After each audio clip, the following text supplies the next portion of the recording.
এবং when you R clear যে আপনি কি চান, then you don't need to get motivated. তখন আপনার ঘুম পাবে না, আর ঘুম পেলেও মনে হবে যে না ঠিক আছে আমি কাজটা শেষ করে ঘুমাই। That is important. আর যখন সেই ট্রিগার ফ্যাক্টরটা থাকে তখন we actually rise much above than where we are at this point of time. যে কোনো পরিবর্তন সময় লাগে, এবং এই যে পরিবর্তন সেই সময়টা লাগবে, তার কারণ ইন্ডিয়া প্রাইমারলি ব্র্যান্ডের ওষুধ কনজিউম করে। সাধারণ মানুষ খুব ভয় পায়, তারা দুজনকে খুব ভয় পায়। এক হচ্ছে ডাক্তারদের ভীষণ ভয় পায়, ভাবে যে যেটা লিখে দিয়েছে সেটা না নিলে বোধহয় খুব মুশকিল। আর একটা সাধারণ মানুষ ভীষণ ভয় পায় ভগবানকে। তারা ভাবে যে ভগবানকে যদি ঠিক করে পুজো না করতে পারে, ভগবান বোধহয় এসে একদম সে ধরাশায়ী করে দেবে। এই দুটোই কিন্তু বড় মিথ। কোনো কেউ দোকানে এলো, দোকানের স্টাফদের আপনি এডুকেট করলেন যে ভাই তুমি জোর করে এটা পুশ সেলস করতে আরম্ভ করবে, কিন্তু আমাদের কিন্তু উল্টো বলা হয়। আমরা বলি যে জোর করে কোনো কিছু বিক্রি করবে না, যদি কারো সত্যি দরকার থাকে তখনই তাকে দেবে। যেখানে আমি তাদেরকে এতটাই ট্রেনিং দেব যে তারা যাতে ভালো জব পেতে পারে অন্য জায়গাতেও। That is call organisational culture. সাকসেসের ডেফিনেশন এই নয় যে আমার কাছে কত বিলিয়ন ডলার্স আছে। সাকসেসের ডেফিনেশন হচ্ছে আমার কাছে যত বিলিয়ন ডলার্স আছে সেটা দিয়ে আমি অন্যকে আরো বেশি সাকসেসফুল কিভাবে করতে পারি। That is success as a definition for me. Hello and welcome to soul connection Sunday. আমি অরুণাভ খাসনবিশ, আপনাদের হোস্ট ফর দ্য পডকাস্ট। আপনারা অলরেডি জানেন যে প্রত্যেক বৃহস্পতিবার আমাদের একটি করে পডকাস্ট এপিসোড তো আসেই, তার সঙ্গেও অল্টারনেট সানডে বা কোনো সানডেতে আমরা আনি একটা স্পেশাল এপিসোড, যেখানে আমরা বিভিন্ন জিনিস নিয়ে কথা বলি, বিভিন্ন ডিফারেন্ট সেক্টরের মানুষ নিয়ে কথা বলি। আজকের এই এপিসোডে আমার সঙ্গে একজন অত্যন্ত ইন্টারেস্টিং মানুষ আছেন, ডক্টর সুজিত পাল। ইনি দাওয়া ইন্ডিয়া বলে একটা কোম্পানি, জানি দাওয়া ইন্ডিয়ার সম্পর্কে অনেকেই হয়তো জানেন, যারা জেনারিক মেডিসিন নিয়ে কাজ করে। তাছাড়াও এই মানুষটির অনেকগুলো দিক আছে, এই মানুষটির একটা মোটিভেশনাল সাইড আছে, যেই কথাগুলো শুনলে আসলে ভেতরে কিছু কথা রিজোনেট করে যায়, যেটা আমাদের আলটিমেটলি একটা ইন্সপায়ারিং এক্সপিরিয়েন্স দেয়। আজকের পডকাস্টটা অনেকটা সেরকম যেই পডকাস্টগুলো আপনার শোনার পর আপনার জীবনে কিছু চেঞ্জ হতে পারে, কিছু জিনিস মনে হতে পারে যে হয়তো এই কথাটা আরেকবার অন্যভাবে ভেবে দেখি। আজকের পডকাস্টটা অনেকটা সেরকম।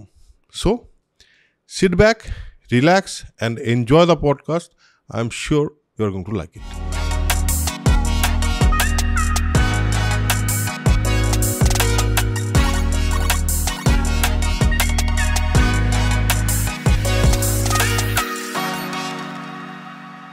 সো আজকে আমাদের সঙ্গে আছেন ডক্টর সুজিত পাল। কিছু মানুষের সঙ্গে কথা বলার জন্য I really look forward to, so he is one of them. প্রথম কথা, welcome to soul connection podcast. Thank you for coming. আপনি আপনার সম্পর্কে যতটুকু জানার চেষ্টা করছিলাম, একটি অত্যন্ত ইন্টারেস্টিং ব্যাপার দেখলাম।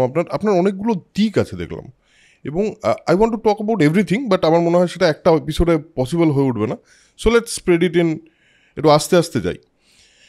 প্রথম যে দিকটা জানতে চাইব সেটা হলো আপনার ছোটবেলা থেকে বড় হওয়ার অবধি আজকে যে জায়গায় আপনি আছেন, এই পুরোটার মধ্যে ছোটবেলাটা কোথায় কেটেছে আপনার? ছোটবেলায় আমি ডন বস্কো থেকে পাশ করেছি, ডন বস্কো লিলুয়া। আর লিলুয়া হচ্ছে ডন বস্কোর গ্লোবাল হেডকোয়ার্টার্স। তো আমার স্কুল লাইফ ছিল ডন বস্কো, তো আমি বেলুর মাঠে থাকতাম। আচ্ছা, তো দারুণ কেটেছে ছোটবেলা। তারপরে তো কলেজ, ইউনিভার্সিটি চলতেই থাকে। হ্যাঁ, এবং ছোটবেলার ছোটবেলার মধ্যে কি ছিল আপনার ছোটবেলাটার মধ্যে? আমি ছোটবেলা থেকে আমি ভীষণ পড়াশোনা করতে ভালোবাসতাম। আচ্ছা, ভীষণ স্টুডিয়াস ছিলাম, এবং আমি এক্সট্রা কারিকুলার অ্যাক্টিভিটিসের ভীষণ ইন্টারেস্টেড ছিলাম। তার হচ্ছে ধরুন স্কুল লাইফ যখন ছিল, আমার এখনও মনে আছে যে আমি জানি না সোশ্যাল মিডিয়ায় বলা যাবে কিনা, আমার এক বন্ধু ছিল, আমি যখন ক্লাস 2তে পড়তাম, বা হয়তো 1 বা 2তে, তো তখন আমার 2 থেকে 5 অব্দি রেগুলার তাকে দিয়ে আমার জুতো পরিষ্কার করাতাম। আমি স্কুলে যাওয়ার পরে ওর রেসপন্সিবিলিটি ছিল এসে আমার জুতোটা সুন্দর করে চকচকে করে দেবে আর কি।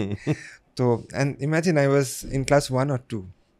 এছাড়া তারা যা টিফিন আনবে আমি সিলেক্ট করতাম যে কোন টিফিনটা তাদের থেকে খাবো, and that's how I use to select. যে রীতিমতো তাদের মারা এসে হয়তো আমার মাকে বলতো, তখন আমি ভীষণ মার খেতাম। তো এরমভাবে আমার কেটেছে, এবং যত আরও বড় হতাম তত সেই অ্যাট্রিবিউটটা কিন্তু আরও বেশি খুলে এসেছিলো। হয়তো ক্লাসের পিরিয়ডসের মধ্যে আমরা ক্রিকেট খেলতে চলে যেতাম, এছাড়া কারণ আমি তখন ভলেন্টিয়ার চিফ ছিলাম ডন বস্কো। তো সেই জন্য আমাদের যারা ফাদার্সরা ছিলেন তারা ভীষণ ভালোবাসতো আমাকে। আর তার সাথে আমি পড়াশোনাটাকেও চেষ্টা করতাম ঠিকঠাক জায়গায় রাখবার জন্য, যাতে সেই ব্যালেন্সিংটা করতে পারে। তো এইভাবে স্কুল কেটেছে, বাট দারুণ। পড়াশোনা করতে ভালোই লাগতো? ভীষণ ভালো লাগতো। বেশ। এবং তারপর কেরিয়ার পাথটা কিভাবে মানে এই অবধি পৌঁছলেন, তার যদি একটা ছোট্ট করে যদি গল্পটা বলতে পারেন। আমি বেসিক্যালি কখনোই ভাবিনি যে আমি এরকম একটা মানে বাঁধা ধরা কর্পোরেট ওয়ার্ল্ডের মধ্যে থাকবো। কারণ আমি যখন স্কুলে পড়তাম তখন আমি দি টেলিগ্রাফ আর দি স্টেটসম্যানে লিখতাম, আচ্ছা। এবং তখন থেকে আমি ডিবেটস, এক্সটেম্পোরে কুইজ ভীষণ করতাম। মানে পশ্চিমবঙ্গে যারা জানে, স্কুল, কলেজ, ইউনিভার্সিটিতে আমি ভীষণ করতাম। তারপরে আমি যখন কলেজে যাই তখন আমার নিজস্ব ব্যান্ড ছিল, আমরা পাড়ায় পাড়ায় গান করতাম। আমি তখন লিটল ম্যাগাজিন লিখতে আরম্ভ করলাম। তখন আমরা সেগুলো বুক ফেয়ারে বিক্রি করতাম। আমার এখনও মনে আছে, আমরা প্রেসে ছাপাতাম, আমরা 2 টাকা করে পেতাম বিক্রি করে। তো আমি ভীষণ ক্রিয়েটিভ দিকটা আমার ভীষণ ছিল। তো তারপর আমি ঘোস্ট রাইটিং আরম্ভ করি, যে ঠিক আছে পয়সা পেতাম সেগুলো বই লিখে। তো লিখতাম প্রচুর। আচ্ছা, প্রথম থেকেই লেখার প্রতি একটা... হ্যাঁ, এবং পলিটিক্যালি মানে অনেকের স্ক্রিপ্ট লিখতাম। তখন 5 টাকা করে পেতাম স্ক্রিপ্ট লিখলে। তো অনেক ভীষণ লেখাটা করতাম। আর তার সাথে সাথে যখন কলেজে উঠলাম তখন ব্যান্ডটা ছিল, সেখান থেকে পয়সা রোজগার করতাম। মানে ওই একটা মানে পয়সা রোজগার করার তাগিদ ভীষণ ছিল, মানে সঠিকভাবে ডেফিনেটলি। তো একদিকে লিখে পয়সা রোজগার করতাম, একদিকে ব্যান্ড থেকে পয়সা রোজগার করতাম। তারপরে তো ডেফিনেটলি টিউশন করাতাম, আমি সাধারণত সবাই টিউশন করায়। তো সব মিলিয়ে মানে জীবনের শুরু থেকেই পয়সাটা রোজগার করা আরম্ভ করে দিয়েছিলাম। বাট কারণ আমি ভীষণ খাটতাম, ভীষণ প্যাশনেট ছিলাম যে ঠিক আছে পড়াশোনার সাথে সাথে যদি আমি কিপ অন আর্নিং মানি, যাতে বাবা আমার থেকে পয়সা না নিতে হয়। তো সেইটা করতে করতে বড় হয়েছে। অ্যান্ড দেন গ্র্যাজুয়ালি যখন দেখলাম যে না, শুধু বই লিখে বা শুধু গান বাজনা করে হয়তো জীবনটা দাঁড়াতে পারবো না, যে অ্যাসপিরেশন যাচ্ছি, তখন বাবা বললো যে তুই এইসব করে কিছু করতে। কারণ সত্যি কথা বলতে কি, মানে বই লিখে হয়তো অত পয়সা আপনি রোজগার করতে পারবেন না, কারণ আমি তো সেলিব্রিটি অথর নয়। তো তখন আস্তে আস্তে একটা প্রফেশনাল ওয়ার্ল্ডের দিকে শিফট করলাম। আপনার এই মুহূর্তে ডেলি রুটিন কি এবং হাউ ইয়োর ডে গোজ?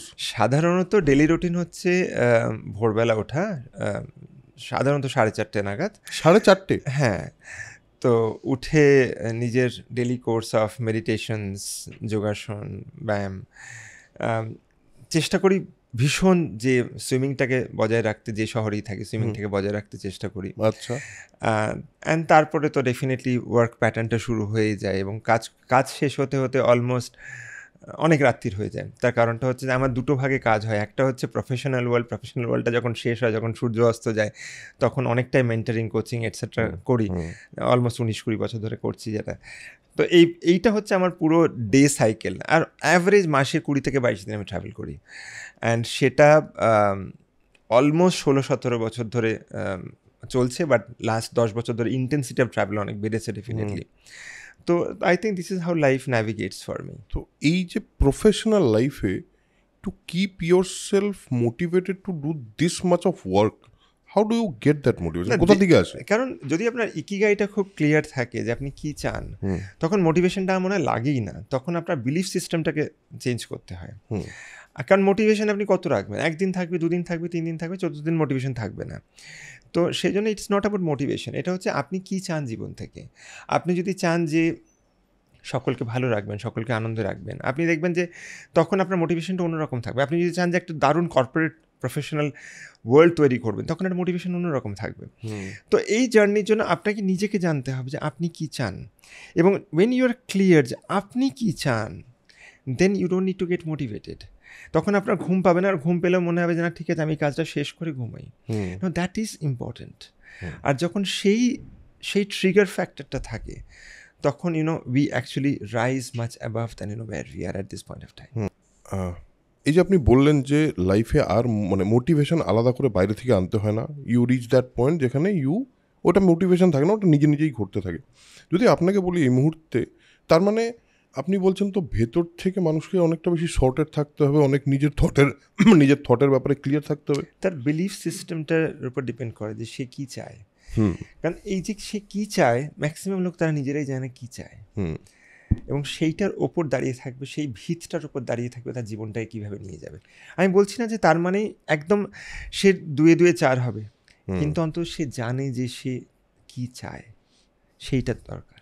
আপনাকে যদি নিজেকে ডিসক্রাইব করতে বলি ইন 1 or 2 words এই মুহূর্তে দাঁড়িয়ে, আপনি কিভাবে ডিসক্রাইব আমি করবেন নিজেকে? আমি খুব পরিষ্কার যে আমার জীবনের একটা বড় উদ্দেশ্য, এবং সেটা বহু বছর ধরে মানে যারা আমার সাথে কাজ করে তারা জানে যে আমার উদ্দেশ্য হচ্ছে how to make a better world and every single time. এবং এটা আমি যারা যারা আমার সাথে মানে যুক্ত, তারা আজ থেকে 15 বছর আগেও যা শুনেছি, 10 বছর আগেও যা শুনেছে, 5 বছর আগেও যা শুনেছে, আজকেও তাই শুনছে যে how to give more joy to people. এবং সেই যে জার্নি, যে how to give more joy to people, how to do good to others, how to help others, সেইটার একটা আলাদা রকম দিক থাকে, অ্যান্ড সেটাই হচ্ছে আমি। এটা কি আপনার প্রথম থেকেই ছিল যে you wanted to give joy to people? আমার প্রথম থেকেই ছিল যে আমি কিছু একটা করব, কিছু একটা এমন বড় করব, এমনভাবে করব যেখানে আমি আমার ফিল্ডে I should be the best, I should be number one. এবং যখন আমি কর্পোরেট ওয়ার্ল্ডে মুভ করি, আমি বরাবর চেষ্টা করেছি যে আমার ফিল্ডে যে অর্গানাইজেশনস আমি শুরুতে পার্ট ছিলাম এবং এখন যে অর্গানাইজেশনগুলো চালাই, সেখানে we put up the best. And এই যে চিন্তাধারা যে you will do the best and you will be the best in the industry, এরম না যে আমি ইন্ডাস্ট্রির একজন খুব ভালো কাজ করব, না, আমি আমার ইন্ডাস্ট্রির শ্রেষ্ঠ হব। সেই যে ওয়ার্ক প্যাটার্ন, সেই যে বিলিফ সিস্টেম যে I am the best in my industry, সেই যে thought process, that actually takes you to the next level. যেহেতু আপনি কাজ নিয়ে কথা বলছেন এবং আপনি যেটা করছেন সেটা নিয়ে কথা বলছেন, let's go to your current company Dawaa India. Dawaa ইন্ডিয়ার ভিশনটা কি? দাওয়া ইন্ডিয়ার ভিশন হচ্ছে to ensure that we give affordable medicines of the very very highest quality to the mass of India. আজকে ভারতবর্ষে আপনি যদি গ্রামাঞ্চলে যান, আপনি দেখবেন যে সাধারণ লোকের কাছে ওষুধ কেনা ছেড়ে দিন, তাদের কাছে বেসিক টাকাটা নেই যে তারা হয়তো দুবেলা পেট ভরে ভাত খেতে পারে। তাদের কাছে ততটা পয়সা নেই যে তারা একটা চামড়ার চটি পরতে পারে, তারা হাওয়াই চটি পরে। এবং এগুলো বাস্তব, আমি যেগুলো বলছি, কোথা থেকে তারা ওষুধ কিনবে অত দামি দামি ব্র্যান্ডের ওষুধ? তো আমাদের উদ্দেশ্য হচ্ছে যে সারা ভারতবর্ষে যেন আমরা এতটা পেনিট্রেট করে স্প্রেড করতে পারি যাতে সাধারণ মানুষের হাতে খুব উচ্চ গুণমানের high quality affordable generic medicine পৌঁছতে পারে, যাতে তারা জানে যে ওষুধটাকে তারা অ্যাফোর্ড করতে পারে। কারো যদি জ্বর হয়, কারো যদি পেটে ব্যথা করে, কারোর যদি ডায়াবেটিস থাকে, তারা জানে যে আমি যদি এই ওষুধগুলো পাই, তাহলে হয়তো সাধারণ ব্র্যান্ডের ওষুধের থেকে হয়তো 70-80% কম দামে আমি পাবো একই সিমিলার কোয়ালিটি। এবং সেই যে অ্যাফোর্ডেবিলিটিটা, তাতে তারা সুস্থ হয়ে উঠবে, তারা ভালো হবে। That is the objective of Dawa India as a brand, but as a company Zota healthcare, the objective is that we will be the best organisation in terms of culture and value in India. এবং যারাই আমাদের সাথে কাজ করে তারা জানে যে culture drive করবার জন্য আমরা প্রচুর কাজ করি। এবং আমি যেখানে যেখানে আগেও কাজ করেছি, at least in the senior management profile, culture drive করার জন্য ভীষণ কাজ করেছি। কারণ আমি বিলিভ করি যে একটা কোম্পানি শুধু তার টার্নওভারে দাঁড়িয়ে থাকতে পারে না। আমরা বহু কোম্পানি দেখেছি যারা বড় বড় টার্নওভার ছিল, বাট ফিয়াসকোতে তারা ড্রপ ডাউন করেছে, ব্যাংক্রাপসি হয়ে গেছে। একটা কোম্পানি দাঁড়ায়, কোম্পানি বড় হয়, কোম্পানি জেনারেশন আফটার জেনারেশন চলতে পারে যদি তার মধ্যে সেই ভ্যালু সিস্টেমস, সেই কালচার্স এর ফাউন্ডেশন তৈরি হয়। And that's what we do as a company. Generic medicine বা এই যে আপনি বলছেন অ্যাফোর্ডেবিলিটি অফ মেডিসিনস, মানুষের মধ্যে এখনও অবধি আপনার মনে হয় যে জেনারিক মেডিসিন নিয়ে যথেষ্ট ঠিক আইডিয়া তৈরি হয়েছে? না, এবং এটা সময় লাগবে। যখন আমরা দেখতাম যে ব্যাংকে লোকে টেলার থেকে গিয়ে পয়সা তুলতো, টোকেন নিয়ে তারা বসে থাকতো, সেখান থেকে যখন পরিবর্তন এলো যে ব্যাংকে, সবকটা ব্যাংকে কম্পিউটার আসবে, অনেক সময় লেগেছিল। সেখান থেকে যখন পরিবর্তন হলো যে না, একটা এটিএম মেশিন বলে কিছু একটা আছে যেখান থেকে টাকা বেরোবে, লোকেরা ভাবতো আরে এটা কি সঠিক টাকা না এটা বেঠিক টাকা, এটা ঠিক কারেন্সি না। যখন বাড়িতে বিএসএনএল টেলিফোন ছিল, সেখান থেকে যখন আমরা মোবাইলে শিফট করলাম, বাড়িতে সেই বিএসএনএল টেলিফোনটা বছর 10, বছর 15 তাও লোকে চালিয়ে যেত। সেটা সময় লেগেছিল। যে কোনো পরিবর্তন সময় লাগে, এবং এই যে পরিবর্তন, সেই সময়টা লাগবে, তার কারণ ইন্ডিয়া প্রাইমারলি ব্র্যান্ডের ওষুধ কনজিউম করে, এবং সেই পরিবর্তনটা সময় লাগবে। কিন্তু মানুষের মধ্যে সচেতনতা বোধ এখন আগের থেকে অনেক বেশি, এবং তারা অ্যাকসেপ্ট করছে যে জেনারিক মেডিসিন, যেরকম বিদেশে আপনি যদি দেখেন জেনারিক মেডিসিন অ্যাকসেপ্টেন্স অনেক বেশি, তাই তো? এবং ওখানে সাধারণ জেনারিক মেডিসিনই চলে, অলমোস্ট 80-82% জেনারিক মেডিসিন চলে। সেই শিফটটা এখানে হচ্ছে এখন। জেনারিক মেডিসিন বিষয়টা সম্পর্কে যদি একটুখানি আমরা থ্রু দিস পডকাস্ট আরেকটু মানুষের কাছে একটু অ্যাওয়ারনেস পৌঁছাতে পারি। It is the similar molecule, যেটা আপনি দেখছেন। ধরুন কোনো ডাক্তারবাবু কারো জ্বর হয়েছে, সে জ্বরের জন্য কোনো একটা ব্র্যান্ডেড প্যারাসিটামল লিখে দিয়েছে, হুম, তো সেই ব্র্যান্ডেড ওষুধটাতে যে প্যারাসিটামলটা হচ্ছে মলিকিউল, হুম, সেই মলিকিউলের যে ধরুন ডোসেজ, ধরুন paracetamol 500 in the form of ধরুন ক্যাপসিউল, হুম, এবার প্যারাসিটামলটা মলিকিউল হিসাবে হুম, আপনি জেনারিক ফর্মে পেতে পারেন, তাহলে হয়তো সেই ব্র্যান্ডটা আপনি নিচ্ছেন না, কিন্তু প্যারাসিটামলটাই তো নিচ্ছেন। ঠিক অতএব একদম। অতএব একই তো জিনিস হলো। এরকম আমি প্রচুর এক্সাম্পল দিতে পারি, মেরোজা, মেরোনে, মেরোক্রিট, পাইপারসিলেন, ট্যাজোব্যাক্টাম, সেগুলো একটু শক্ত শক্ত নাম হয়ে যাবে, সাধারণ মানুষ হয়তো অত বুঝতে পারবে বুঝতে না। পারবো না, হ্যাঁ। ধরুন কারোর হাতে ব্যথা হয়েছে, মাসেল পেন হয়েছে, সে একটা স্প্রে কিনে, কোনো একটা ব্র্যান্ডেড স্প্রে কিনে সে লাগালো, সেইটা না কিনে তার মেন কম্পোজিশন যদি ডাইক্লোফেনাক হয়, হুম, তাহলে ডাইক্লোফেনাক স্প্রে যদি ইউজ করে, কম্বিনেশন তো সেম, জিনিসটা তো সেম। Same diclofenac. সেই ব্র্যান্ডটায়, সে হয়তো ব্র্যান্ডের নাম লেখা আছে, কিন্তু আলটিমেটলি সেইটা তো ডাইক্লোফেনাক, তো সেইটা যখন স্প্রে করলো সিমিলারলি কাজ হলো, দ্যাট ইজ জেনারিক। এবার এই যে ব্র্যান্ডেড মেডিসিন আর জেনারিক মেডিসিনের একটা হিউজ প্রাইস ডিফারেন্স আছে, Right. আপনি বলছেন 70-80% ডিফারেন্স, রাইট। তাহলে কেন ব্র্যান্ডেড মেডিসিনের এতটা মার্কেট এবং why do they sell it in that big price? কারণ এতকাল আমাদের ওখানে, আমাদের দেশে ব্র্যান্ডেড, কারণ যারা ধরুন ফিজিশিয়ানস, ক্লিনিশিয়ান, তারা সাধারণত ব্র্যান্ডের নাম লেখে, ব্র্যান্ডের নাম লেখে বিভিন্ন কারণের জন্য নিয়ে সাধারণ মানুষ খুব ভয় পায়, যে তারা ভাবে, তারা দুজনকে খুব ভয় পায়। এক হচ্ছে ডাক্তারদের ভীষণ ভয় পায়, ভাবে যে যেটা লিখে দিয়েছে সেটা না নিলে বোধহয় খুব মুশকিল, এটা একটা সাইকোলজি। একদম। আর একটা সাধারণ মানুষ ভীষণ ভয় পায় ভগবানকে, তারা ভাবে হয় যে ভগবানকে যদি ঠিক করে পুজো না করতে পারে, যদি ঠিক করে উপোস না করে কিছু একটা করে, বোধহয় ভগবান বোধহয় এসে একদম সে ধরাশায়ী করে দেবে। এই দুটোই কিন্তু বড় মিথ। ডাক্তারকেও ভয় পাওয়ার দরকার নেই, এটা কারণ ডাক্তারদের সাথে আপনার কথা বলতে পারেন যে আপনার কেন মলিকিউল লিখছেন না, কেন মলিকিউল লিখলে সাশ্রয় হবে। এবং ভগবানকেও ভয় পাওয়ার দরকার নেই, ভগবানকে ভালোবেসে যদি কেউ অ্যাকচুয়ালি ভগবানকে ডাকে, তাহলে দ্যাট ইজ প্রেয়ার, ভয় পেয়ে ডাকলে দ্যাট ইজ নট প্রেয়ার। যাই হোক, তো যেহেতু আমাদের এখানে ব্র্যান্ডেড মেডিসিন এর অনেকটাই মুভমেন্ট, এখন এই শিফটটা দেখছি আমরা, যে সাধারণ মানুষের মধ্যে সচেতনতা বাড়ছে। কোভিডের পরে লোকে অনেক বেশি ইন্টারনেট অ্যাক্সেস করেছে, তারা এখন বুঝতে পারছে আরে জেনারিক মেডিসিন অ্যাকচুয়ালি ইউজ করা উচিত। তাহলে নর্মাল ডায়াবেটিক পেশেন্টের যদি মাসে 6-7 হাজার টাকা খরচা, এখানে হয়তো 2,000 টাকার মতো হয়ে, so that shift is happening, এবং এই শিফটটা ভীষণ তাড়াতাড়ি হচ্ছে এখন। মানুষের এটা মনে হয় না যে জেনারিক মেডিসিন হলে, দাম কম হলে কোয়ালিটি খারাপ হবে, এটাও মনে হয় না? হ্যাঁ হ্যাঁ, নিশ্চয়ই। কিন্তু আমি সেই জন্য আপনি যদি দেখে লক্ষ্য করেন, আমি বলেছিলাম উচ্চ গুণমানের জেনারিক মেডিসিন, মানে if you see Dawaa India generic medicines are manufactured from the best of manufacturer, যেগুলো পেছনে লেখা থাকে, রাইট, ম্যানুফ্যাকচার নাম, তাই তো? তো this are all very high quality generic medicines which are manufactured in the best of manufacturing units. কিন্তু মানুষের মনে তো থাকতেই পারে, এবং ভালো জিনিস খারাপ জিনিস দুটোই তো পৃথিবীতে আছে, দুটোই পৃথিবীতে আছে, হ্যাঁ, সব সব ক্ষেত্রে আছে, তাই না? তো তাদের সচেতনতা আনতে হবে, এবং তাদের জানতে হবে যে কোনটা ইউজ করবে। আর এই যে জেনারিক মেডিসিনের যে মার্কেটটা, এটা কি আস্তে আস্তে বড় হচ্ছে? এটা বড় হচ্ছে, আমি সেটাই বললাম, সেই শিফটটা হচ্ছে। এবং ধরুন যারা ইয়াঙ্গার জেনারেশন, তারা অনেক, যারা মোবাইল ঘাটে বেশি, তারা জানে যে হ্যাঁ সত্যি তো generic medicine is the next pathway of life, এবং সারা বিশ্বে যে জেনারিক মেডিসিন চলে, ভারতও চলা উচিত। এবং coincidentally India is one of the highest exporter of generic medicines in the world, তাই না? আচ্ছা, তাই? একদম। এবং মানে ম্যানুফ্যাকচারিং এর জায়গা থেকেও ইন্ডিয়া একদম, মানে India is one of the biggest exporter of generic medicines abroad. এমনিতে একটা জেনারিক মেডিসিন হ্যাঁ, দেখতে কি এমনি ব্র্যান্ডেড একদম একদম, হ্যাঁ হ্যাঁ, সেম জিনিস? হ্যাঁ, এবার এটাও হতে পারে হয়তো ব্র্যান্ডেড মেডিসিন লাল রঙের, এটা সবুজ হতে পারে, সেটা হতেই পারে, হ্যাঁ, but it is similar. Generic মেডিসিনের দাম কেন ব্র্যান্ডেড মেডিসিনের থেকে কম হয়? ওই রিজনটা কি? যে কোনো ওষুধ যখন শুরু হয়, তাদেরকে বলে ইনোভেটর, মানে যারা ইনোভেট করছে, তার একটা পিরিয়ড অফ টাইম হয়, যতদিন তারা, ততদিন কিন্তু দ্যাট মেডিসিন, মানে সেই মলিকিউলটা হয়তো অন্য কেউ ম্যানুফ্যাকচার করতে পারবে, পেটেন্ট থাকে। কারেক্ট, আমি খুব সাধারণ ভাষায় বলছি, আমরা সবাই বুঝতে পারি, তাই না? তো সেই সময়টা যেই কেটে যায়, তখন সেই মলিকিউলটা অন্যরা ম্যানুফ্যাকচার করতে পারে। তাহলে এই যে সময়টা, সেই সময়টা কিন্তু তারা হয়তো R&D কস্ট ছিল, এটসেট্রা, কিন্তু ব্র্যান্ডেড মানে দামটা অনেকটা বেশি চড়াই করে রাখা হয়।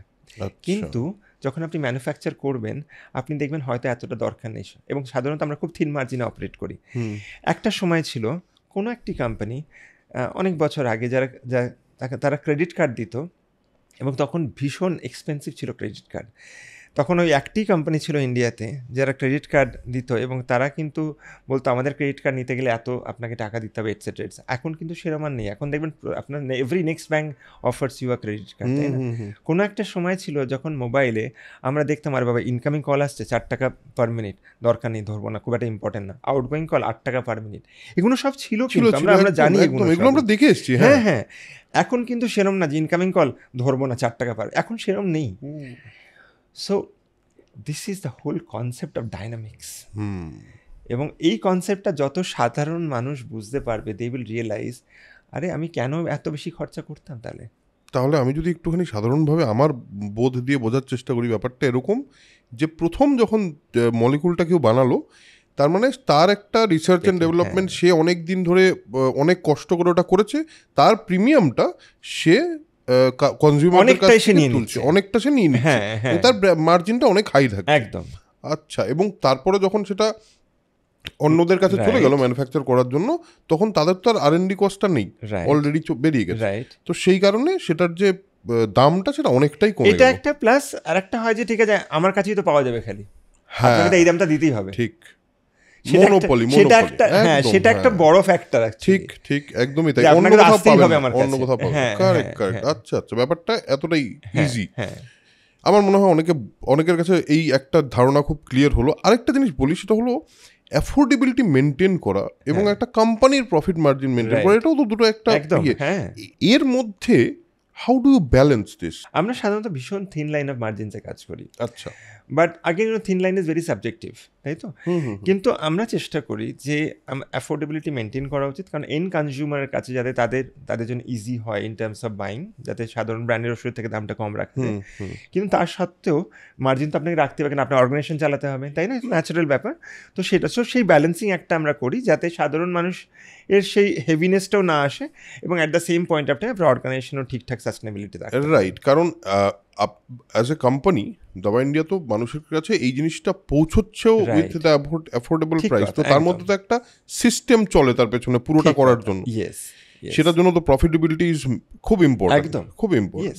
বেশ, আমার মনে হয় আমরা একটা ওভারঅল আইডিয়া পাওয়ার চেষ্টা করলাম সুজিত বাবুর কাছ থেকে, যে কিভাবে এই পুরো প্রসেসটা চলে, এবং আমার মনে হয় একটু ক্লিয়ারলি বোঝানো গেল ব্যাপারটা। হ্যাঁ একদম, একটু ক্লিয়ারলি বোঝানো গেল, এবং খুব সোজাভাবে আর কি, খুব সোজাভাবে, অনেক বিরাট বিরাট করে জার্গনস না ইউজ করে, বড় ওয়ার্ডস না ইউজ করে সোজাভাবে বোঝানো গেল।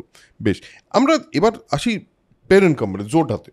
জোটার হিস্ট্রিতে, জোটা কিভাবে নিজেকে, জোটা হেলথ কেয়ার বিগত 28 বছর ধরে রয়েছে, স্থাপিত হয় শ্রী কেতন জোটাকে দিয়ে, এবং এটা বেসিক্যালি আমাদের ম্যানুফ্যাকচারিংও আছে, যেটা আমাদের ফ্যাক্টরি থেকে ম্যানুফ্যাকচারিং হয়, কিন্তু সেটা পুরোপুরি এক্সপোর্ট হয়, ইন্ডিয়ান মার্কেটে আসে না। এটা ছাড়া আমাদের অ্যাজ এ কোম্পানি আমরা দাওয়া ইন্ডিয়া লঞ্চ করেছি অলমোস্ট 3 বছর হলো, যেটা একটা রিটেল ফার্মেসি জেনারিক চেইন। তো জোটা হেলথ কেয়ার ডোমেস্টিক মার্কেটে ভালো কাজ করে এবং ইন্টারন্যাশনাল মার্কেটেও ভালো কাজ করে। ইন্টারন্যাশনাল মার্কেটের মধ্যে এশিয়ান সাবকন্টিনেন্ট, আফ্রিকান সাবকন্টিনেন্ট এবং রাশিয়ান সাবকন্টিনেন্টে আমরা ভালো কাজ করি, এবং আমাদের সব রকমই আছে, right from capsules, tablets, injectables, সব কিছুই আছে। Dawa India is a very very strong powerful brand under Zota healthcare. হ্যাঁ, এটা ছাড়া ডেফিনেটলি অ্যাজ আ কোম্পানি অনেক কিছু আমাদের অ্যাসোসিয়েটেড রয়েছে, যেগুলো আমরা হেলথ কেয়ার ইন টোটালিটির ওপর কাজ করি। আপনি যখন কোনো এই যে যখন একটা অর্গানাইজেশনের সঙ্গে আপনি যুক্ত হন অ্যাজ এ পারসন, তো আপনার অ্যালাইনমেন্ট অফ থট, যেটা আমি প্রথমেই একদম শুরুর দিক থেকে আসছিলাম, যে আপনার যে থটের অ্যালাইনমেন্ট, যে I want to give people joy, আমি সবাইকে আনন্দ দিতে চাই এবং সবার ভালো লাইফ যাতে হয়, সেটা তো সেটা আপনার সঙ্গে নিশ্চয়ই দাওয়া ইন্ডিয়ার এই যে বা আপনার পুরো কেরিয়ার জুড়ে এটা বোধহয় এই অ্যালাইনমেন্টটা আপনি রেখে গেছেন। খুব চেষ্টা করেছি, সব জায়গায় তো হয় না, আবার অনেক জায়গায় আপনি ঢুকে দেখলেন যে না, দের ইজ আ মিসম্যাচ, জীবনে হতেই থাকে, তাই না? হতেই থাকে। হ্যাঁ, তো প্রফেশনাল ওয়ার্ল্ডে যদি দেখি, আমি যে অর্গানাইজেশন ঢুকি, আমার অলওয়েজ আমার এটা ইন্টারেস্ট হয় যে সেই অর্গানাইজেশনটাকে আরও বেশি স্টেবল কী করে করবো, আরও বেশি সাস্টেনেবল কী করে করবো, আরও বেশি বড় কী করে করবো। এবং এই পুরো জার্নির মধ্যে কিন্তু টার্নওভার তো থাকেই, যে সাধারণ টপ লাইন বটম লাইন দুটোই রাখতে হয়, বাট মেইন জার্নি থাকে কত ভ্যালু বেসড অর্গানাইজেশন বানাতে পারবো, যে সেই অর্গানাইজেশনের কালচার কী করে ডেভেলপ করতে পারবো, সেই অর্গানাইজেশনকে এমন একটা অর্গানাইজেশন কীভাবে বানাতে পারবো যেখানে that will be a wow kind of organization, এবং আমি অলওয়েজ এটার উপর কাজ করি। এবং আমার মনে হয় সেই অ্যালাইনমেন্টটা যদি একসাথে থাকে তাহলে বোধহয় ওভারঅল গ্রোথটাও বেটার অনেকটা সুবিধা, অনেকটা ভালো জায়গায় যায়। অর্গানাইজেশনাল কালচার, এই বিষয়টা নিয়ে আপনি বলছেন যে, এবং আমার মনে হলো যে আপনি এই বিষয়টাকে খুব ভ্যালু করেন। অর্গানাইজেশনাল কালচার বলতে আপনার কাছে কি, এবং how do you maintain a organization culture, কি করে ওই কালচারটা মেনটেন করা হয়? অর্গানাইজেশনাল কালচার বলতে ফার্স্ট অল অর্গানাইজেশন কালচার সবসময় টপ ডাউন হয়, সেটা বটম আপ কোনোদিন হয় না। আচ্ছা। যেরকমভাবে the pyramid of the organization things, এবং সেটাকে পার্কুলেট হয়, সেটাকে বলে আমরা ট্রিকলিং এফেক্ট। অর্গানাইজেশন কালচার যেটা আমি বিশ্বাস করি হচ্ছে যে অর্গানাইজেশনে আমরা এমন সিস্টেম তৈরি করব যে system will be value based. তার মানে কি? তার মানে হচ্ছে ধরুন কেউ দোকানে এলো, সে হয়তো জোর করে আপনাকে আপনি আপনার দোকানের স্টাফদের আপনি এডুকেট করলেন যে ভাই তুমি জোর করে এটা পুশ সেলস করতে আরম্ভ করবে।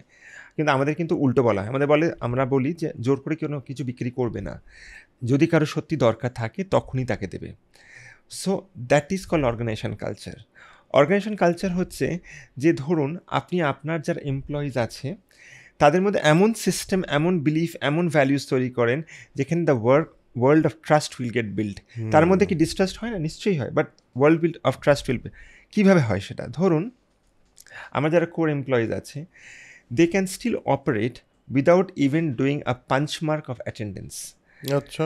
যে ঠিক আছে, আমরা তো অনেক বড় অর্গানাইজেশন চালাই, এবং অনেক বড় অর্গানাইজেশন চালালে খুব প্রসেস ড্রিভেন করতে হয়, তখন without punch mark of attendance হয়তো আমরা করি। যারা আমার কোর টিম আছে, for them the food, the lunch, every single day is complimentary. আচ্ছা। ইন্ডিয়াতে আমি বৃহত্তম অর্গানাইজেশনেও কাজ করি, সেখানেও ওরা কমপ্লিমেন্টারি করে না, ওরা সাবসিডাইজড করে অনেক সময়। আমি কথাটা ইউজ করলাম কমপ্লিমেন্টারি, তার মানে হচ্ছে they don't need to pay. ধরুন কারোর লিভ এক্সস্ট করে গেছে, কিন্তু আমি জানি যে তার হয়তো সত্যি দরকার লিভটা, তাহলে কিন্তু সে লিভ উইদাউট পে টেকনিক্যালি হয়ে যায়, কিন্তু আমরা লিভ উইদাউট পে করি না, we go ahead and release a full salary. That's called organizational culture. ধরুন আমাদের অর্গানাইজেশনে we have a VC cooler, যেখানে যা দরকার they can pick up the drinks and take it without paying money. That's called organizational culture. তো বিভিন্নভাবে organisation culture তৈরি করা যায়, যেখানে it becomes organization of trust, যেখানে আমি তাদেরকে এতটাই ট্রেনিং দেব যে তারা যাতে ভালো জব পেতে পারে অন্য জায়গাতেও। That is call organisational culture. আমি তাদের হেলথ কেয়ারের ওপর এতটাই কাজ করব যে তারা যাতে আজ থেকে 5 বছর 10 বছর পরেও সুস্থ থাকতে পারে, and that payment will be done by company. That is call organisational culture. তো কটা অর্গানাইজেশন ভারতবর্ষে বা পৃথিবীতে এইভাবে চিন্তা করে, এবং করে না বলেই সেখানে কালচারটাও তৈরি হয় না। তারা শুধু ভাবে যে টপ লাইন নাম্বারস কী করে আমি কীভাবে ব্যালেন্স শিট নাম্বার দেখাবো, আমি কীভাবে এবিটার IRR দেখাবো। That is not call organisational culture. এই কালচারটা মেনটেন করলে একটা কোম্পানি, তাহলে তো তার যে এমপ্লয়িরা আছে তারাও তো অনেক বেশি কোম্পানিকে দেবে বলে আমার মনে হয়, মানে জেনারেলি তো তাই মনে হয়। একদম 80%, 20% অলওয়েজ আপনাকে ছেড়ে দিতে হবে, তারা দেবে না, তারা দে আর কল ব্লাড সাকার্স, তারা নিয়ে চলে যাবে, ঠিক আছে। কিন্তু 80% তো তারা ভাববে, এবং তারা ভাববে যখন দেবে the organization will be a better place. সেই জন্য আমরা কিন্তু লাস্ট 2 বছর continuously we have been rated as the best place to work by Amazing Workplace, because we have happy employees. এবং এই সিচুয়েশনের মধ্যেও কিন্তু আপনাকে ডিসিপ্লিনও বরকরার রাখতে হবে, তার কারণটা হচ্ছে পিপল উইল মিসইউটিলাইজ দ্যাট অলসো, তাই না? তো এই পুরো ম্যাট্রিক্সটা কিন্তু একটা ইঞ্জিনের মতো চলবে, এবং সেখানেই the whole story of value based organization comes out.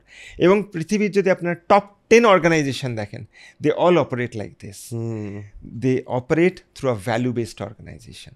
That is called organizational culture.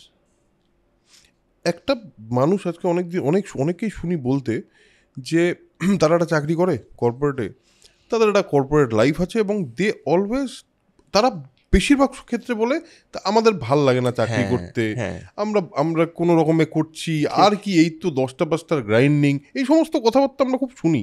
এবং মনে হয় আমি যেমন অ্যাজ এ ফিল্ম মেকার বা অ্যাজ এ পডকাস্টার, আমার বাড়িতে তোমার তো জীবন খুব ভালো, আমাদের সারা জীবন এই চলে। এইটা কেন তৈরি হয়? একটা মানুষ যখন কাজ করে, আমি যখন পডকাস্ট করি, আমার তো প্রচণ্ড আনন্দ হয় বলে করি, আর আমি অন্য কিছু করতে পারি না বলে করি, এবার এরকম তো বেশ কিছু মানুষ আছে যারা এই কথাটা কন্টিনিউয়াসলি বলতে থাকে, এইটা কেন তৈরি হয় বলে? কারণটা যে জিনিসটাই আপনি করবেন যেটা আপনি ভালোবাসেন না, তাহলে দেখবেন যে সেটা আপনি কখনোই এনজয় করবেন না। মানে সে চাকরি বাকরি হোক, গান বাজনাই হোক, পডকাস্টই হোক, সংসার করাই হোক, যেটা দেখবেন আপনি জোর করে করছেন না, এটা মনে হবে সেই ওই ঠিক আছে করছি পয়সা রোজগার করতে হবে, জীবনযাপন করতে, সেই জন্য তারা কিন্তু বড় হবে না।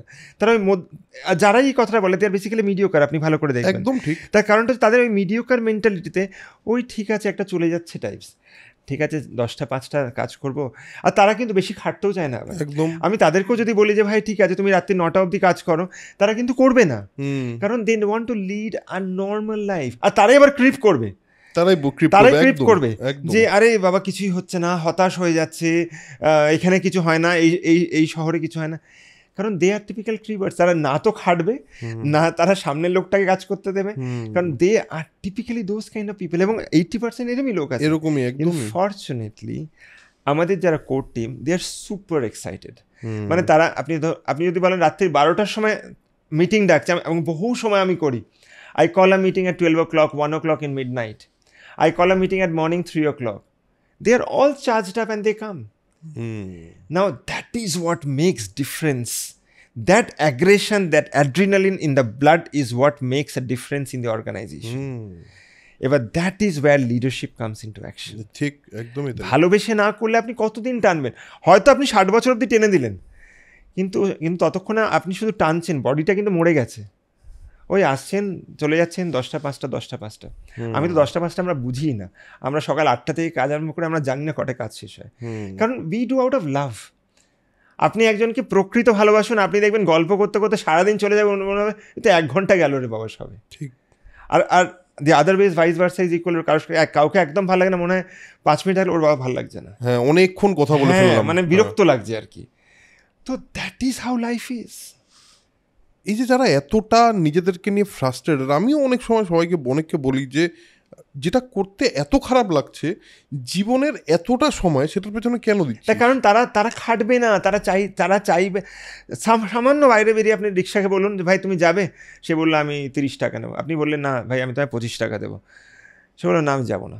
সে জানে কিন্তু 25 টাকা পেতো, হ্যাঁ দূর সে বসে রইল। So those people who are frustrated, তারা ফ্রাস্ট্রেটেড তার কারণটা হচ্ছে তারা নিজেদের জন্য ফ্রাস্ট্রেটেড, তারা অন্য কারোর জন্য ফ্রাস্ট্রেটেড নয়, এবং তারা অন্যদেরই ব্লেম করে আবার।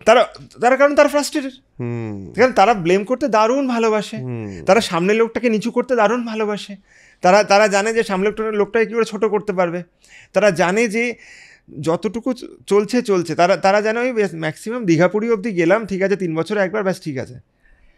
তো সেই জন্য তো তারা মিডিওকার, এবং তারা মিডিওকারই থাকবে, তারা আজীবন মিডিওকার থাকবেন, আজীবন তারা ক্রিপ করে যাবে, সেই জন্যই তারা মিডিওকার। আমি অ্যাকচুয়ালি এটার থ্রুতে যেটা আমি প্রশ্নটা করার একটা কারণ আছে, সেটা হলো আমার পডকাস্টটাতে তো আমি একটা ভ্যালু প্রমিস করি।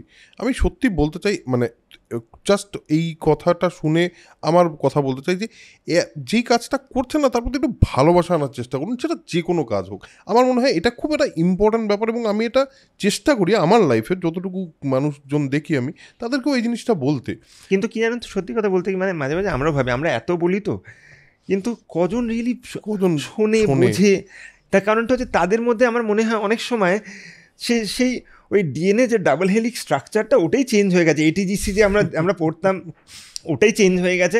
তারা মনে করে ধুস বাবা, তাদের আমার মনে হয় যে তাদের ব্যাটারি ডিচার্জ হয়ে গেছে।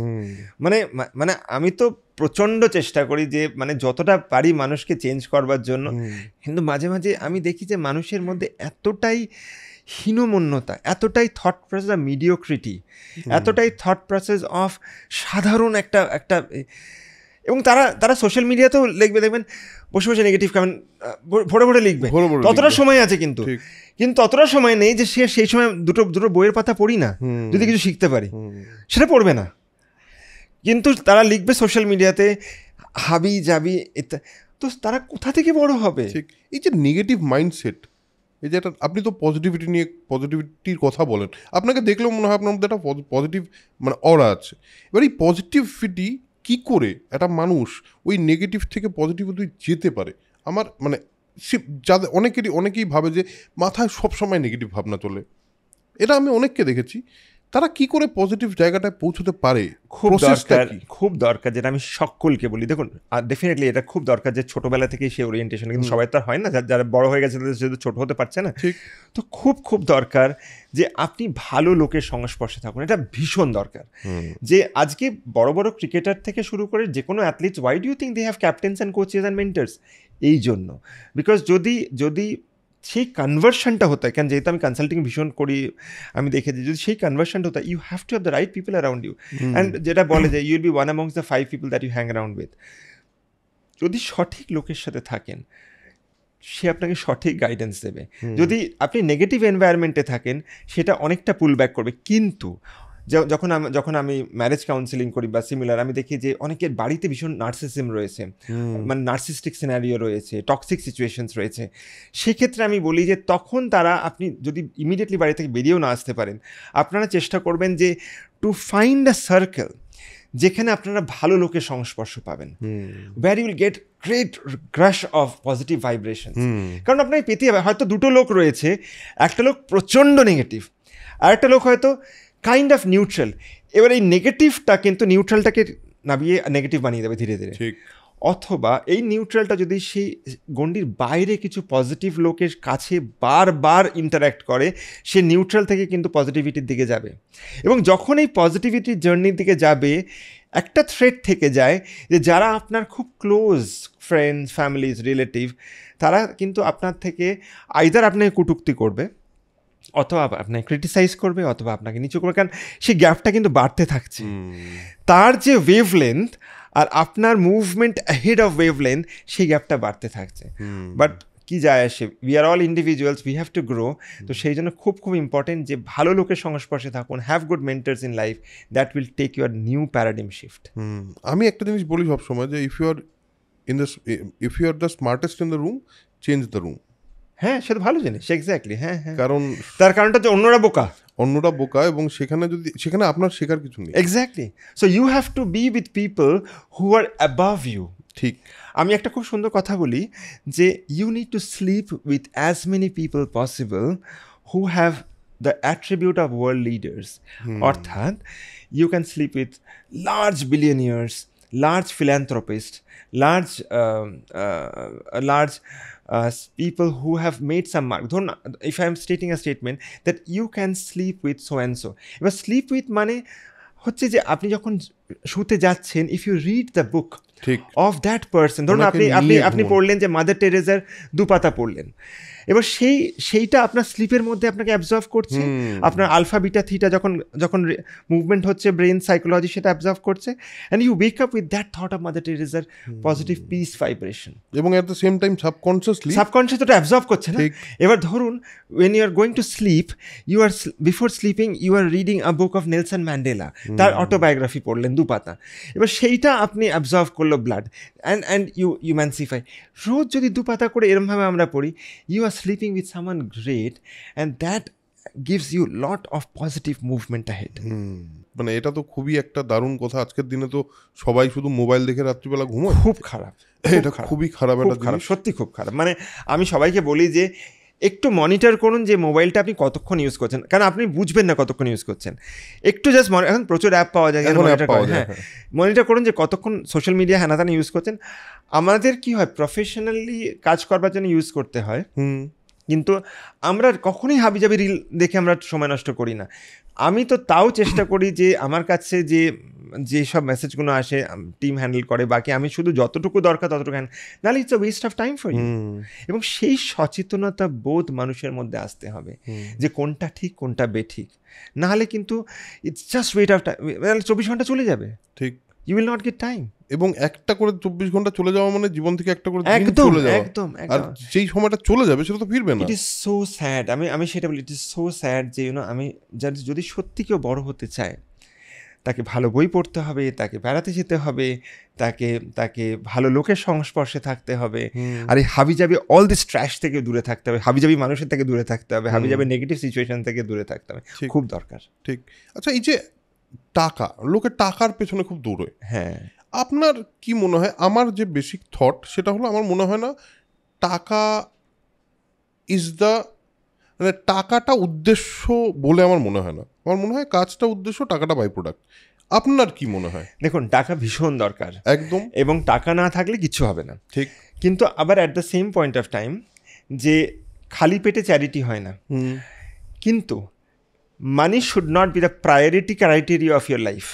যেমন আমি যদি বলি, আমি বিগত 19-20 বছর ধরে কাউন্সেলিং করছি, আমি এখন পাবলিক মিডিয়ায় কথা বলছি, আমি চ্যালেঞ্জ করে বলতে পারি এই 19-20 বছর ধরে যে আমি কাউন্সেলিং, কোচিং, মেন্টারিং করে আসছি, যদি আমি 1000 জনকে মেন্টারিং করি, তার মধ্যে হয়তো 10 জন হয়তো পেমেন্ট করেছে আমাকে, বাকি লোক কিন্তু পয়সা দেয়নি।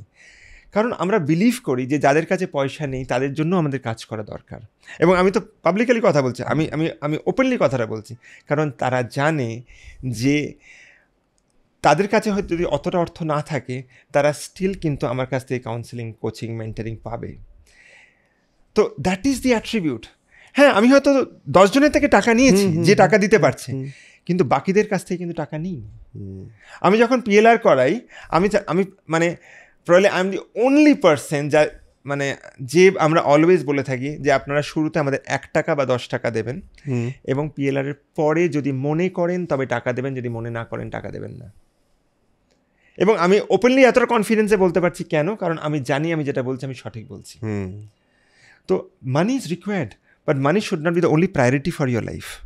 আমি এবং সেই জন্যই বললাম, যখন অর্গানাইজেশনও চালাই, আমরা একটা ভ্যালু বেসড অর্গানাইজেশন বানাই, যেখানে আমাদের একটা গোল আছে অর্গানাইজেশনের, সেই গোলটা ঠিক করে করলে কিন্তু money is a byproduct of that goal. ঠিক। তো যখন আপনারা এই জিনিসগুলো বুঝতে পারবেন না, তখন দেখবেন যে শুধু টাকার পেছনে কেউ দৌড়বে না, তখন তারা নিজে একটা ভ্যালু বেসড লাইফ লিড করবে, and money will be a byproduct. Money আসবে, 100% মানি আসবে। কোথায় যাবে? কিন্তু যদি আপনি শুধু পয়সার পেছনে দৌড়ন না, তাহলে ওই সেই যেরকম স্কুল কলেজ লাইফে সেই ছেলেরাগুলো মেয়েদের পিছনে দৌড়ে, মেয়েগুলো পায় না, সেরকম হবে যে খালি দৌড়েই যাচ্ছে, and it will be a Mirage of life.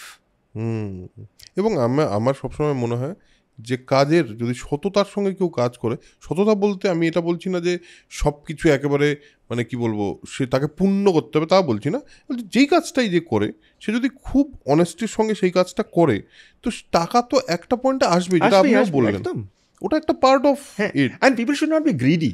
হ্যাঁ, দ্যাটস অলসো ভেরি ইম্পর্টেন্ট। আপনাকে জানতে হবে কতটা পয়সা লাগবে। এবং সেখানেও কিন্তু আবার ইম্যাচুরিটি কাজ করে। অনেকে ভাবে না মানে আমি অসৎ পথে রোজগার করবো, দ্যাটস রং। অসৎ পথে আপনি কত টাকা রোজগার করতে পারবেন, আর রোজগার করলেও কতদিন আপনি রাখতে পারবেন সেই টাকাটা, সেটা তো আপনার ডাক্তারকে দিতে চলে যাবে।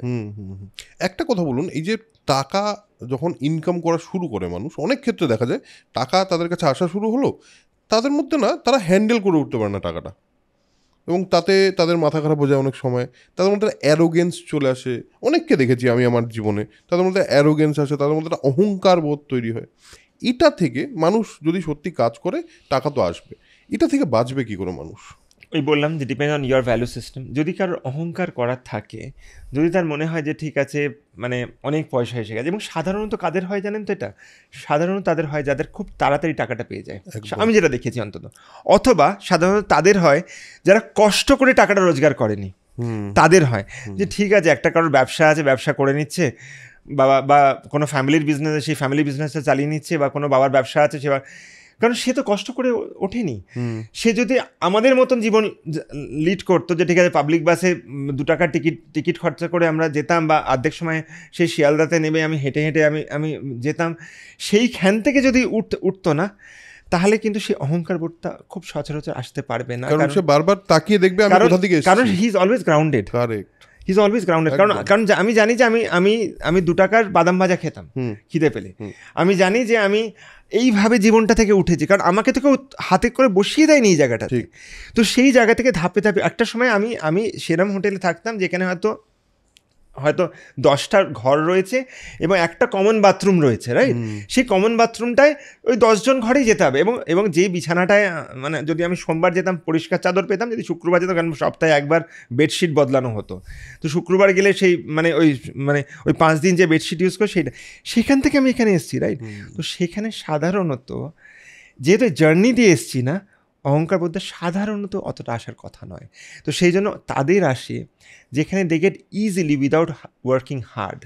তারা জানে না যে কষ্ট করে বড় হওয়া কাকে বলে, ঠিক। কারণ তারা তো বসে গেছে কোথাও একটা, এবং তারা কিন্তু উন্নতিও করবে না।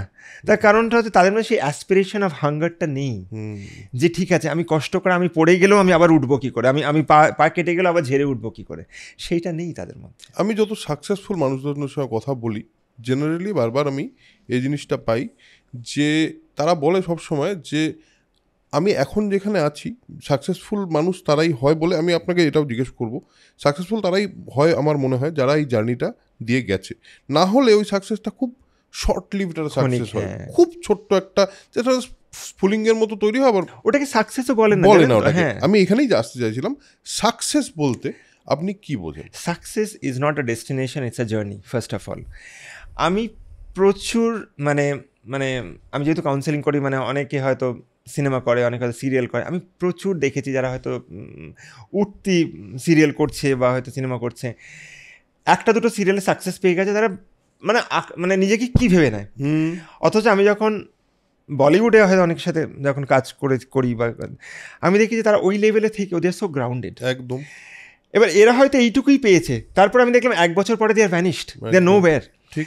কিন্তু তারা এতটা গ্রাউন্ডেড। তো সাকসেস ইজ যে আপনার যে জার্নিটাতে, সেই জার্নি অ্যাটলিস্ট আমার ডেফিনেশন অনুযায়ী আপনার যে জার্নিটাতে আপনি কত সুন্দর করে how many lives you can touch, how many lives you can spread joy, how many lives you can add value, that is called success for me. সাকসেসের ডেফিনেশন এই নয় যে আমার কাছে কত বিলিয়ন ডলার্স আছে, সাকসেসের ডেফিনেশন হচ্ছে আমার কাছে যত বিলিয়ন ডলার্স আছে সেটা দিয়ে আমি অন্যকে আরও বেশি সাকসেসফুল কীভাবে করতে পারছি, that is success as a definition for me. এই কথাটা বলাতেই আমি একদম খুব রিলেট করলাম ইনস্ট্যান্টলি, কারণ আমরা জাস্ট 1 লাখ সাবস্ক্রাইবারে পৌঁছলাম, এবং এই যে 100,000 পিপল, এই 1 লাখ লোকের চেয়ে বেশি আমার কাছে কিন্তু ওই 200 বা 250 মেসেজ ইম্পর্টেন্ট, যারা আমাকে মেসেজ করে বলেছে যে আপনার পডকাস্ট শুনি বলে ভালো থাকি, আপনার পডকাস্ট শুনি বলে আমার লাইফ চেঞ্জ হয়েছে। এরকমও মেসেজ পেয়েছি আমি যে I was thinking about doing suicide. হ্যাঁ হ্যাঁ, মানে এরকম তো, মানে যেহেতু আমি কাউন্সেলিং করে আমি তো আপনাকে ভুরি ভুরি মেসেজ দেখাতে পারবো, মানে যেগুলো আমাদের কাছে। আর এইগুলো কি টাচ করে না? আমার মনে হয় এটাই তো, নাম্বারস কি সত্যি ম্যাটার করে? আমি সেটাই বলছি, মানে মানুষ জানে না যে তারা কি চায়, and people are very very confused about their own life, এবং সেই জন্য দে থ্রো আউট ভেনাম। মানে আমি যখন মানে দেখি আমি অবাক হয়ে যাই যে যেভাবে মানুষ নিজেদের লাইফ লিড করছে, it's words and an animal. মানে তারা ভাবে যে তাদের জীবনে যদি শুধু খাওয়া, রিপ্রোডাকশন আর ঘুমোনো, এটা হচ্ছে ক্রিটিক্যাল প্রায়োরিটি অফ লাইফ। তাহলে where is a difference between homo sapiens আর নর্মাল অ্যানিমাল? কোনো ডিফারেন্স নেই। যে খাওয়া, রিপ্রোডাকশন, ঘুমোনো, এটা তো জঙ্গলে গেলেও হয়। তাহলে where is it that you are advance species? আপনার চেতনাটা কোথায়? আপনার ভেতরে যে একটা কনসিয়াসনেস আছে সেটা কোথায় গেল? একদম। আমি তো মানে বারবার আমি মানে কাউন্সেলিংয়ে ঢুকে যাই, কারণ আমরা এতটাই বেশি ওটাতে ইনভলভ থাকি, যে আমি যখন দেখি বাড়ির মধ্যে সেই কলহটা হচ্ছে, যেখানে একে অপরকে মানে দে আর স্পিটিং ভেনাম, মানে আমি ভাবি যে এটা কোথায়? এটা জঙ্গলও নয়, মানে জঙ্গলও মানে জন্তু জানোয়ারে এরকম কামড়াকামড়ি করে না যেটা আমি দেখছি। So there is a non human act. এবং আমার এই সেশন থেকে যদি সাধারণ মানুষ বুঝতে পারে যে ইট ইজ ইম্পর্টেন্ট যে we need to spread joy amongst each other, we need to build peace amongst people, তা না হলে কিন্তু মানে কেউই ভালো থাকবে না, কেউই আনন্দে থাকবে না, কি লাভ সেরকম। এবং থ্যাংক ইউ এতটা এইভাবে মানে এই যে পজিটিভিটিটা আপনি থ্রু দিস পডকাস্ট মানুষের কাছে পৌঁছলেন, তার সঙ্গে আপনার জার্নি দাওয়া ইন্ডিয়া সম্পর্কে এবং জোটা নিয়ে আপনার ভিশন ওভারঅল যে জানতে পারলাম, আমার মনে হয় মানুষের যেই ভ্যালুটা আমরা প্রমিস করি মানুষকে, আজকে তো আপনারা 100% সেই ভ্যালুর চেয়ে বেশি কিছু পেলেন। আমার মনে হয় একবার রিথিঙ্ক করার প্রয়োজন আছে, একবার নিজেকে প্রশ্ন করার প্রয়োজন আছে। আমার মনে হয় এই প্রশ্নগুলো অনেকেই করে না। আমার মনে হয় আজকে সুজিত বাবুর কথা শুনে বা আমাদের এই আড্ডাটার থেকে আপনারা বোধহয় সেটা পেলেন। সো আজকের এপিসোডে আমার মনে হয় একটা it's kind of like a session, একটা জার্নি, এবং নট অনলি জার্নি, যে সমস্ত মানুষজনকে আমিও মাঝে মাঝে দেখতে পাই, যে সমস্ত মানুষজনদের সঙ্গে সুজিতবাবুরও মাঝে মাঝে দেখা হয়, এবং যেহেতু উনি অনেক মানুষ দেখেন, আমিও অনেক মানুষ দেখি, আমার মনে হয় যে মানুষের মধ্যে পজিটিভিটির দরকার আছে। আমি বারবার আমার পডকাস্টের ট্যাগলাইন হলো স্প্রেড নলেজ, স্প্রেড পজিটিভিটি। এটা হলো আমার লাইফের উদ্দেশ্য, এবং আমি চাই থ্রু দিস পডকাস্ট মানুষের কাছে সেটাই পৌঁছক। আজকে দুটো জিনিসই প্রপারলি পাওয়া গেল।